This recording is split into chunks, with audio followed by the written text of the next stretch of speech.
പഠിപ്പിച്ച കുട്ടികളൊക്കെ രക്ഷപ്പെട്ടിട്ടുള്ളൂ. നിങ്ങളൊക്കെ രക്ഷപ്പെട്ടിട്ടില്ലേ? എന്താ ഇപ്പൊ നിങ്ങളൊക്കെ ചെയ്യണത്? ആ മാഷെ ഞാൻ പുറത്താണ്, ഇപ്പൊ ലീവിന് വന്നതാണ്. അല്ല നിന്റെ പാടിപ്പോ എന്താ? ഞാൻ രക്ഷപ്പെട്ടിട്ടൊന്നുമില്ല. പണ്ടും കഴിഞ്ഞ ക്ലാസ്സിൽ ബെഞ്ചുമ്മ കയറി ഇരുത്തിന്നില്ലേ, ഇപ്പോഴും ഉയരെ തന്നെയാണ്. ബിൽഡിംഗ് പെയിന്റ് അടിച്ച പണി. എന്നാലും ജീവിതമൊക്കെ സുഖമായിട്ട് പോണില്ലേ? നിങ്ങൾ കണക്കല പഠിപ്പിച്ചേ അതേ മാറ്റത്തിന്റെ ഇപ്പൊ ജീവിതം പോണത്. അതെന്ത് 7-9 പോകുമോ നിങ്ങള്? അപ്പൊ പോകൂല. അപ്പൊ അപ്പുറന്ന് കടമെടുക്കാൻ പറയും. അന്ന് തുടങ്ങിയ കടം വാങ്ങല. ഇനി ഒന്നും കടം വാങ്ങാനില്ല. കടമെടുത്ത് കടന്ന് എന്റെ ജീവിതം മുടിഞ്ഞു. 7-9 പോരൂല. അപ്പൊ അടുത്തുനിന്ന് കടം പഠിക്കാൻ പറഞ്ഞു. അതന്നെ എന്റെ കണക്ക്. പിന്നെ ഇജ്ജ് അത് മാത്രമേ പഠിച്ചുള്ളൂ, വേറെ ഒന്നും പഠിക്കാൻ പോയില്ല. അതുകൊണ്ടാണ് രക്ഷപ്പെടാത്തത്. അന്ന് എന്റെ കയ്യിലിരിപ്പോണ്ട് തന്നെ ഞാൻ ബെഞ്ചുമ്മ കയറ്റി നിർത്തി.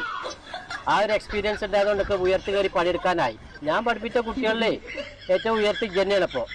മാഷിക്ക് സന്തോഷായി. പക്ഷെ ഞാൻ ഒന്ന് വിടാതെ നോക്കണം കേട്ടോ.